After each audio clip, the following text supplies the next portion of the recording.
Vanguard recently launched an FDIC-insured savings product called the Vanguard Cash Plus Account.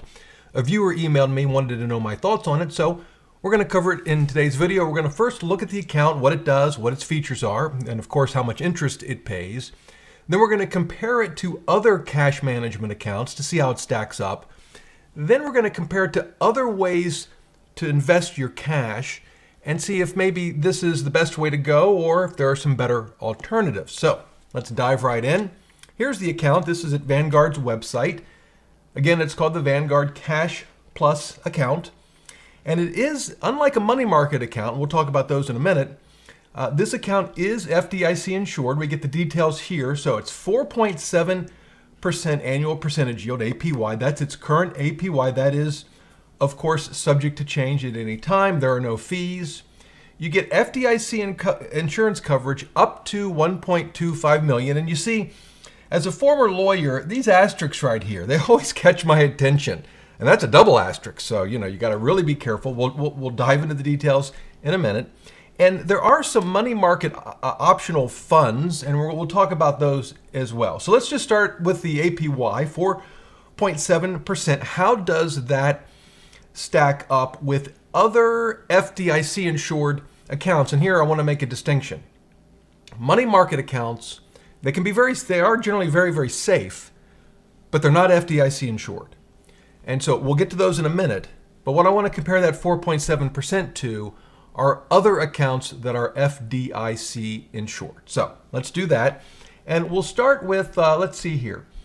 Wealthfront. Wealthfront is sort of known as what I think is one of the best robo-advisors, automated investing services. But they also offer a cash account. So you could open up a Wealthfront account and just use their cash account if you wanted to. And again, I'll leave links to everything I'm showing you. I'll leave links to below the video. As you can see, 5% pays a little bit better. On top of that, how well you can read this, but with this one, you get up to $8 million in FDIC insurance. Now, Vanguard's offers 1.25. I'm not sure how much cash you all keep on hand, but I don't know, maybe some of your big spenders really need $8 million in FDIC insurance. I guess that would be a good problem to have. So that would certainly, I guess, weigh in favor of Wealthfront, but also the interest rate. It's 5%. It's 25 basis points or 30 basis points more than Vanguard Plus. So that's one that beats it. Another one, Betterment has a cash account. Again, it's another automated investment service. Again, another one that I like quite a lot. I don't use either Wealthfront or Betterment, but I've used them both in the past.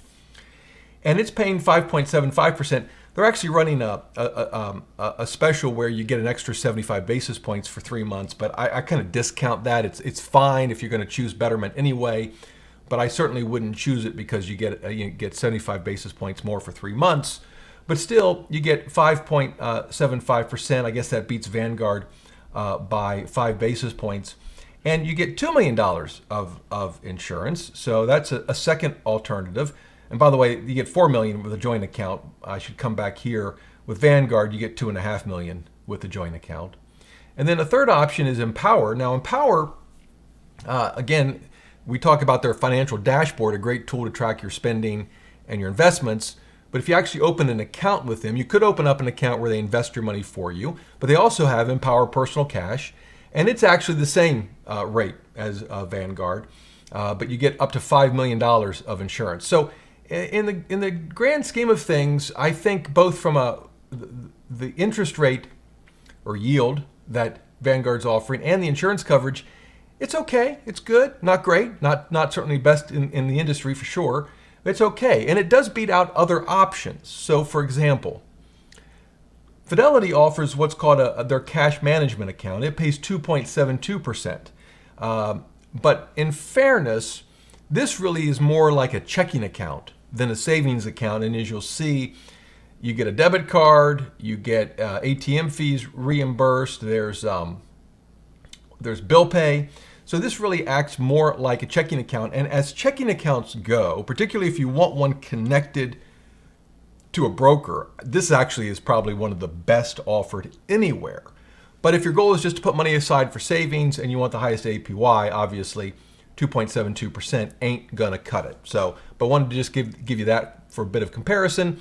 Hop over to Schwab. Their savings account, I wouldn't even bother with. 48 basis points, no thank you. So Schwab, not a competitor there. The last one I'll mention is just good old-fashioned FDIC-insured savings accounts. This is from Dole Roller. Just go to the savings account tab here. And we list, so these are some featured offers, but this is just a list of everything in our database organized by APY. You can see it starts at 5.5. Let me see if I can make that a little bigger maybe. This particular account, by the way, is by smartphone only. You can't actually log into that account on a computer. Yeah, but it is FDIC insured. But you can see plenty of others that trounce the 4.7 that's offered by Vanguard. A lot of these banks you've probably never heard of. UFB is a pretty well-known one. That's 525. What else do we have here? I guess CIT's in here somewhere. CIT Bank's a well-known option, 505. So plenty of options that would beat the 4.7. You might even get down here and find there's Betterment and Empower. Yeah, I guess that's it in terms of beating 4.7. But obviously a lot of options here above 5%.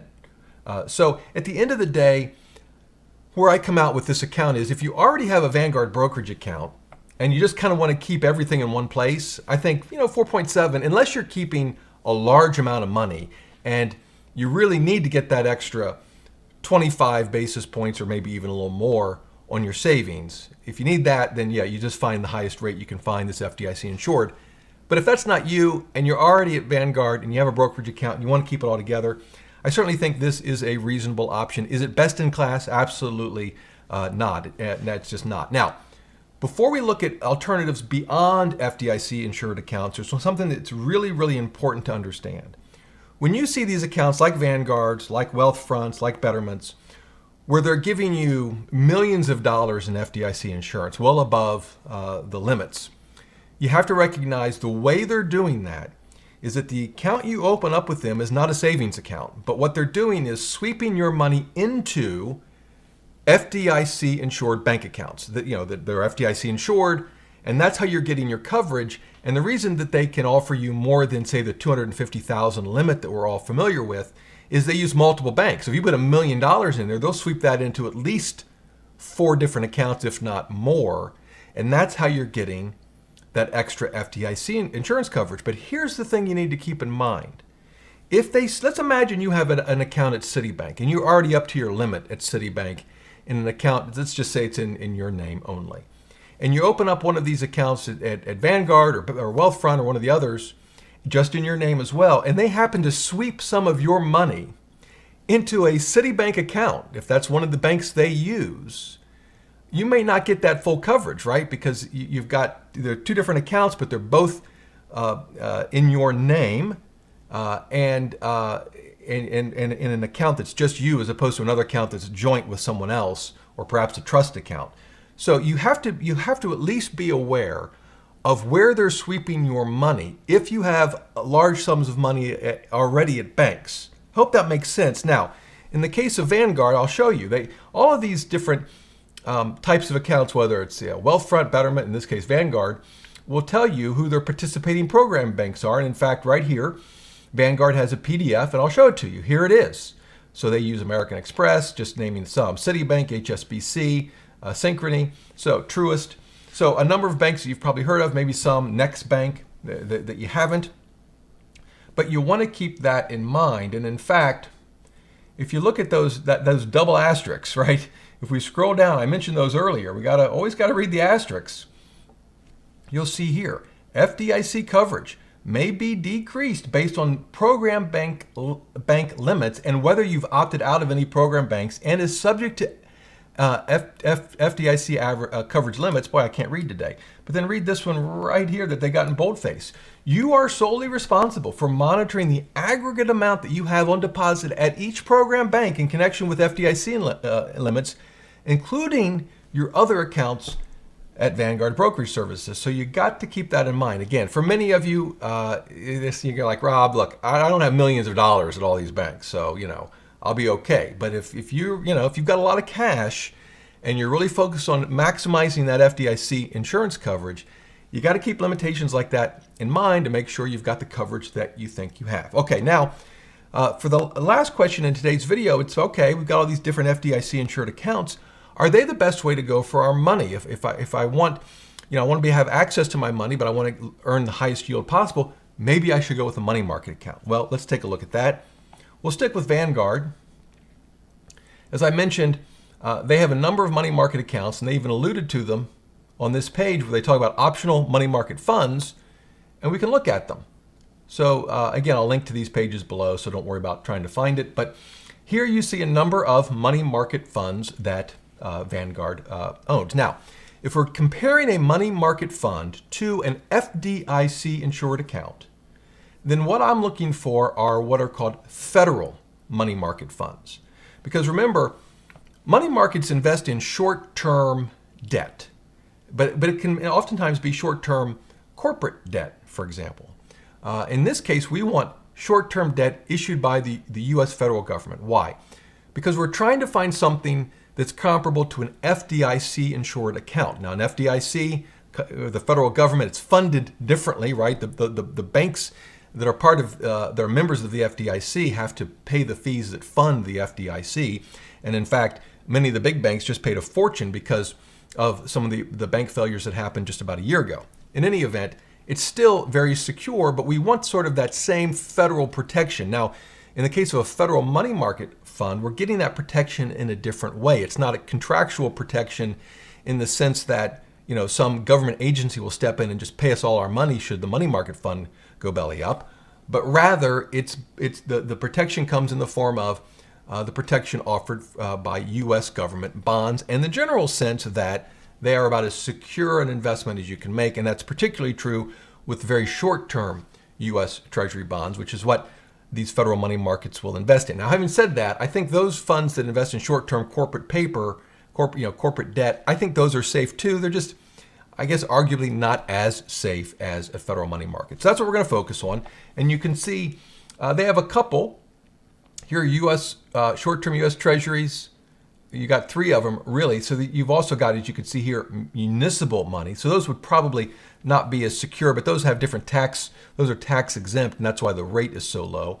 But when we stick with the money market funds that invest in short-term U.S. government bonds, 528, 527, 529. Now they do have expense ratios, but also very small. And so if I were at Vanguard, and I wanted a place to stick my money and keep it for a while, particularly if it was a large sum, I would pick one of these money market funds. I mean, why not? They pay significantly more than the 4.7 at Vanguard. And so I actually think the money market funds, the federal money market fund options are better. And that would be true, by the way, at just about any well-known broker that offers good money market funds. We can look at, I'll just pull it up, Fidelity. So here's one. It's the Fidelity Government Money Market Fund. I actually have a small amount in this. It's ticker SPAXX. The yield's actually not as good as the Vanguard funds, 497, but still much better than the Vanguard Cash Plus account at 470. So again, for my money, if I'm going to keep it in cash, I'm going to keep it in a money market fund right now. I like the fact that Vanguard has launched this FDIC-insured account. But at 4.7%, it's just not attractive enough for me to move my money there. If I wanted to go with that type of account, frankly, I'd probably go with Wealthfront. I think it's just the best option. But for my money, just use a money market fund. Now, there are other options. I also keep a lot of money in T-bills, treasuries, and they pay a competitive rate. Certainly, you're beating 4.7 right now. And in fact, we can very quickly look at those rates right here, and we can see U.S. Treasuries 535, 523. Those are 3 and 6 month. Even the 9 month is 508, and the 1 year is just under 5. So for me, these would be better places to keep cash than the Vanguard Cash Plus account or any number of the savings accounts I showed you from the Dough Roller site. That lists them by APY. They beat Vanguard as well. So again, I like that they've entered this market and have offered this cash account. I just wish the rate were a bit higher. And given the rates, it's probably not an account that I would use. In fact, it's not an account that I would use at the moment. But rates do change, and we never know. We'll see how it unfolds in the coming weeks and months. So there you go. That's my take on the Vanguard Cash Plus account. Would love to hear your views. Leave them in the comments below. And until next time, remember, the best thing money can buy is financial freedom.